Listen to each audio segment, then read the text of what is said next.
আরিফিন শুভ আমার সাথে সিনেমা করবে কিনা, আচ্ছা, কারণ সেও তো একটা সুপারস্টার। তো সে করবে কিনা আমি জানি না, আমি অপশন ছিল যে এ এ এ, তো সেখান থেকে ও দুইটা অপশন চুজ করছে। আচ্ছা, নায়িকা চুজ করেছে। নাইস। মিঠু ভাই আর কিছু বলেন না প্লিজ। প্লিজ মিঠু ভাই, আপনার বলতেই হবে আজকে। ও মাই গড, আজকে সব রিভিল করে দিল। একদম মন্দিরা। সো আরিফিন শুভর সঙ্গে যখন বলা হলো, যখন মিঠু ভাই বললো যে কাস্টিং এ আরো কয়েকজনের নাম বলা হয়েছে, বাট সেকেন্ড ডেতে আমি যতদূর জানলে যে আরিফিন শুভ ভাইয়ের সঙ্গে কাজ করার এক্সপিরিয়েন্স, এবং বর্তমানে আমার মনে হয় যে খুনসুটিটা খুব দারুণ জমছে।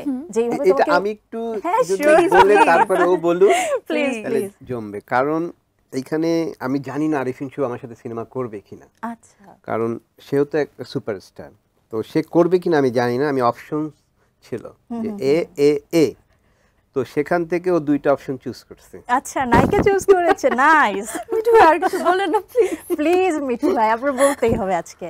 ও মাই গড, আজকে সব রিভিল করে দিল। একদম। তো সেই জায়গা থেকে ও ই করছে, তারপরে নক দিছি, দুইজনকেই নক দিছি এবং দুইজনই করবে। বাহ, তখন কি করলেন? পরে ফার্স্ট প্রায়োরিটি কে? ফার্স্ট প্রায়োরিটি আরিফিন শুভ।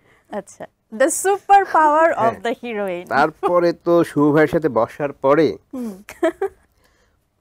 পুরো মোড় ঘুরে গেল সব। আচ্ছা, মানে সে এমন ভাবে গল্পটাকে, সে কনসেপ্টটাকে যখন ই করছে যে এটা তো সমসাময়িক, এমন ভাবে ইনভলভ হয়েছে সে। আমি সব সময় বলি যে আর সে এমন একটা মানুষ, চুল থেকে পায়ের নখ পর্যন্ত সে শিল্পী। আসলে অবিশ্বাস্য তার ইনভলভমেন্ট থাকে একটা প্রোডাকশনের সাথে, এবং সেটে সে যা করছে ও মাই গড, হাসাহাসি পাশাপাশি, এরে খোঁচা ওরে খোঁচা, মানে থ্যাঙ্ক গড আপনার জন্য ইজি ছিল, যেহেতু মিঠু ভাই একটু চুপচাপ থাকতে পছন্দ করে। আমার মনে হয় তুমি আর শুভ খুব মানে বেচারাকে জ্বালিয়েছো।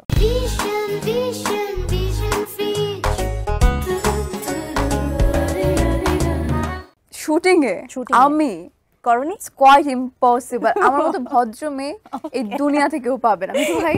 না না না, একদমই না। আর শুভ ভাই আমি কখনো কাউকে চালাই না। প্রাণ, শুটিং স্পটের প্রাণ, সে সবার সাথে হাসাহাসি করে একদম প্রাণ ধরে রাখতো সে। না, আমি সবসময় বলতাম না যে আমার গেলে আমার কখনো মনে হয়নি যে আমি শুটিং করছি।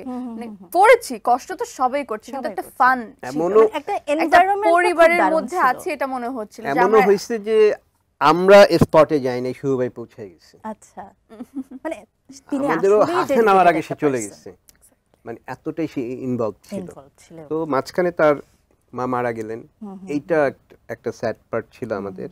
তো ওইটার জন্য একটু অফ ছিল। আমরা তো ভাবছি যে হয়তো একটা মাসখানেকের গ্যাপ যাবে, কারণ তার সবচেয়ে প্রিয় মা নাই পৃথিবীতে, তাকে কি করে আনবো, এটা একটা ইমোশনাল পার্ট ছিল। পরে সে দেখলাম যে এতটাই কাজের প্রতি তারই, সে 5 দিন পরে আমাদের সেটে চলে আসছে। নিঃসন্দেহে আসলে ডেডিকেটেড পারসনদের সঙ্গে মিঠু ভাই কাজ করার অভিজ্ঞতাও দারুণ, এবং তার যে ফলাফল সেটাও আসলে আউটস্ট্যান্ডিং হয়। আমরা বর্তমানে এখন হলেই প্রত্যেকে বলতেছে আরিফিন শুভ দুর্দান্ত দুর্দান্ত, মন্দিরা, এবং প্রত্যেকে আসলে খুব ভালো করছে। কারণ এখানে আপনি যখন সিনেমাটা দেখতে বসবেন, আপনার মনে হবে না সিনেমা দেখতেছেন। একদমই একদমই, এইটাই হচ্ছে দর্শক প্রতিক্রিয়ার একটা সবচেয়ে বড়। আমি এখানে মিঠু ভাই একটা বড় থ্যাঙ্কস দেব কাস্টিং এ যারা ছিলেন, আপনাদেরকে থ্যাঙ্কস দেব। এই দুইজনকে একত্রে করেছেন, এবং তাই মনে হয় যে এক্সিকিউশনটা এত দারুণ হয়েছে। না না, ডেফিনেটলি আমি সামনে ওদের সাথে কাজ আছে আমার, আমি বলেই দিলাম। আচ্ছা, ওকে,